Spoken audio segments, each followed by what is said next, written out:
મિત્રો, જો તમારા પણ પીએફના રૂપિયા બેંકમાં ન આવ્યા હોય અને તમારે કંઈક આ રીતે પ્રોબ્લેમ આવતો હોય પીએફ ક્લેમ અંડર પ્રોસેસ, તો આ પ્રોબ્લેમનું સોલ્યુશન આ વિડીયોમાં હું તમને સ્ટેપ બાય સ્ટેપ જણાવવાનો છું.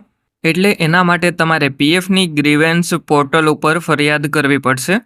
એટલે હવે એના માટે સૌથી પહેલાં તો તમારે તમારા મોબાઈલમાં અથવા તો કોમ્પ્યુટરમાં કોઈ પણ એક બ્રાઉઝર જેમ કે ક્રોમ બ્રાઉઝર અથવા તો ફાયરફોક્સનું બ્રાઉઝર ઓપન કરી અને એમાં તમારે ઈપીએફઓ ગ્રીવેન્સ ટાઈપ કરી અને સર્ચ કરી લેવાનું. અને આ જે વેબસાઇટ છે એની લિંક તમને આ વિડીયોના ડિસ્ક્રિપ્શનમાં પણ જોવા મળી જશે.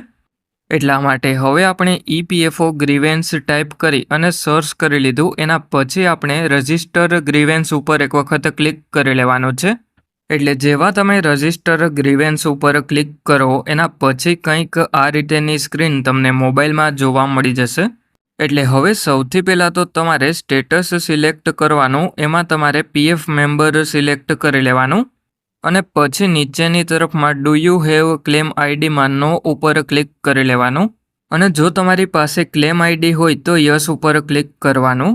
અને પછી સૌથી પહેલાં તો તમારે તમારો યુનિવર્સલ એકાઉન્ટ નંબર એન્ટર કરી લેવાનો.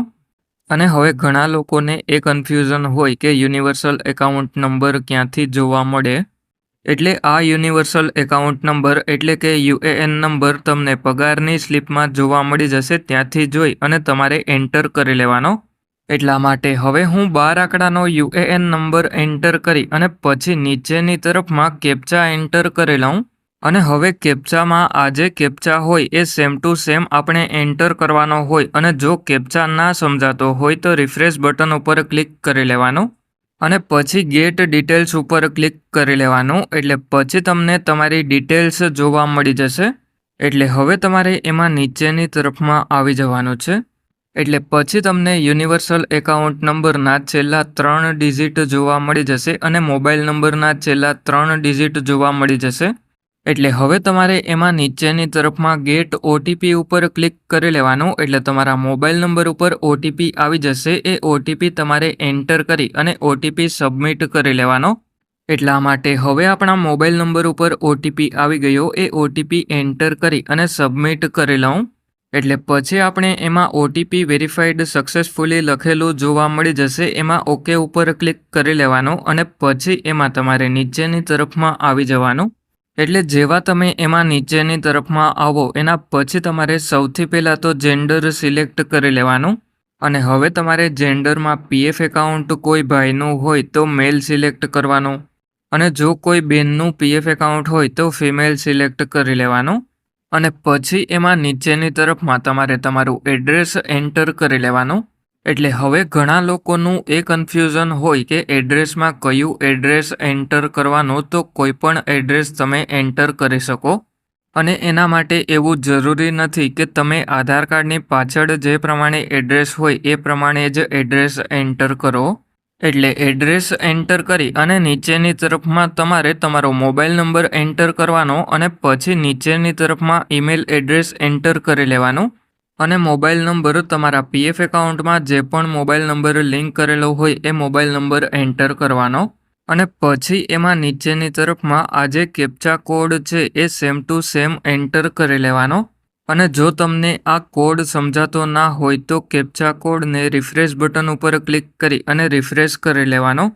એટલા માટે હવે હું કેપ્ચા કોડ એન્ટર કરી લઉં. એના પછી આપણે એમાં નીચેની તરફમાં આવી જવાનું છે. અને કેપ્ચા કોડમાં ABCDના લેટર સ્મોલમાં હોય એ સ્મોલમાં એન્ટર કરવાના અને કેપિટલમાં હોય એ કેપિટલમાં એન્ટર કરવાના.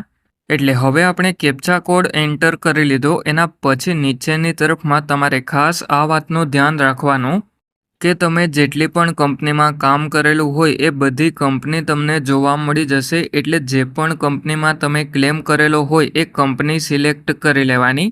એટલે તમે જે પણ ક્લેમ કરેલો હોય એ ક્લેમના સ્ટેટસમાં તમને મેમ્બર આઈડી જોવા મળી જાય. એમાંથી મેમ્બર આઈડી તમારે જોઈ લેવાનું અને એ મેમ્બર આઈડી તમારે સિલેક્ટ કરી લેવાનું. અત્યારે આપણે આ પહેલું મેમ્બર આઈડી સિલેક્ટ કરી લઈએ. એટલે જેવું મેમ્બર આઈડી સિલેક્ટ કરો એના પછી ગ્રીવેન્સ રિલેટેડ ટુ એમાં તમારે સિલેક્ટ કરવાનો થાય. એટલે આપણે જે પણ ક્લેમ કરતા હોય એ ક્લેમ પીએફ ઓફિસમાંથી સેટલ થતા હોય એટલા માટે આપણે પીએફ ઓફિસ સિલેક્ટ કરી લેવાનો. એટલે હવે આપણે નીચેની તરફમાં ગ્રીવેન્સ કેટેગરી સિલેક્ટ કરવાની થાય, એટલે કે તમે જે પણ ફરિયાદ કરતા હોય એની કેટેગરી સિલેક્ટ કરવાની થાય. એટલે સિલેક્ટ ઉપર ક્લિક કરી અને તમે બધા જ પીએફના રૂપિયા ઉપાડવા માટેનો ક્લેમ કરેલો હોય તો ફાઇનલ પીએફ વિડ્રોવલ તમારે સિલેક્ટ કરી લેવાનો. અને જો તમારી નોકરી ચાલુ હોય અને એડવાન્સમાં પીએફના રૂપિયા ઉપાડવા માટેનો ક્લેમ કરેલો હોય તો એના માટે તમારે એડવાન્સવાળો ઓપ્શન સિલેક્ટ કરી લેવાનો. અને હવે ઘણા લોકોને એવો પ્રોબ્લેમ પણ આવતો હોય કે ક્લેમ સેટલ થઈ ગયો હોય પણ બેંકમાં પીએફના રૂપિયા ના આવ્યા હોય. એના માટે તમારે આ amount not credited in bank account વાળો ઓપ્શન સિલેક્ટ કરવાનો. એટલે હવે આપણે પીએફના બધા રૂપિયા ઉપાડવા માટેનો ક્લેમ અંડર પ્રોસેસમાં છે એટલા માટે ફાઇનલ પીએફ વિડ્રોવલ સિલેક્ટ કરી લીધું. એટલે હવે આપણે નીચેની તરફમાં ડિસ્ક્રિપ્શન લખવામાં ખાસ ધ્યાન રાખવાનું છે. કારણ કે જેટલું સારું તમે ડિસ્ક્રિપ્શન લખો એટલા જલ્દી તમારા બેંક એકાઉન્ટમાં પીએફના રૂપિયા આવી જશે. એટલે જો તમારે સારામાં સારું ડિસ્ક્રિપ્શન ઇંગ્લિશમાં લખવું હોય તો એના માટે તમે ડિસ્ક્રિપ્શન જોઈ લેજો. ડિસ્ક્રિપ્શનમાં તમને જોવા મળી જશે સારામાં સારું ડિસ્ક્રિપ્શન. અને હવે હું તમને લોકોને સમજાવવા માટે ડિસ્ક્રિપ્શન હિન્દીમાં સારી રીતે લખીને તમને બતાવી દઉં. એટલે હવે આ જે ડિસ્ક્રિપ્શન આપણે લખેલું છે એનો સ્ક્રીનશોટ તમારે પાડવો હોય તો સ્ક્રીનશોટ પાડી લેજો. અને જો તમને આનાથી પણ સારું ડિસ્ક્રિપ્શન લખતા આવડતું હોય તો તમે સારી રીતે ડિસ્ક્રિપ્શન લખી લેજો. અને પછી જો તમારે કોઈ સ્ક્રીનશોટ એડ કરવો હોય તો એના માટે ચૂઝ ફાઇલ ઉપર ક્લિક કરી અને તમારે એ સ્ક્રીનશોટ સિલેક્ટ કરી અને અટેચ કરી લેવાનો. અને પછી તમારે એમાં નીચેની તરફમાં એડ ઉપર ક્લિક કરી લેવાનું. એટલે તમે જે પણ ગ્રીવેન્સ એડ કરેલી હોય એ એડ થઈ જશે. અને હવે જો તમારે ગ્રીવેન્સને એડિટ કરવી હોય તો એડિટ ઉપર ક્લિક કરી અને તમે એડિટ પણ કરી શકો. એટલે હવે આપણે એડિટ કરવાની કોઈ પણ જરૂર નથી એટલા માટે આપણે સબમિટ ઉપર ક્લિક કરી લઈએ. એટલે પછી આપણું ગ્રીવેન્સનું રજિસ્ટ્રેશન થઈ જશે અને રજિસ્ટ્રેશન નંબર પણ તમને જોવા મળી જશે. અને જ્યારે પણ તમે વ્યૂ સ્ટેટસ ઉપર ક્લિક કરો ત્યારે આ રજિસ્ટ્રેશન નંબર તમારે એન્ટર કરવો પડે. એટલે આ રીતે તમે તમારા મોબાઈલની મદદથી તમારા પીએફ એકાઉન્ટમાં કોઈ પણ પ્રકારનો પ્રોબ્લેમ આવતો હોય તો એના માટે કમ્પ્લેન કરી શકો.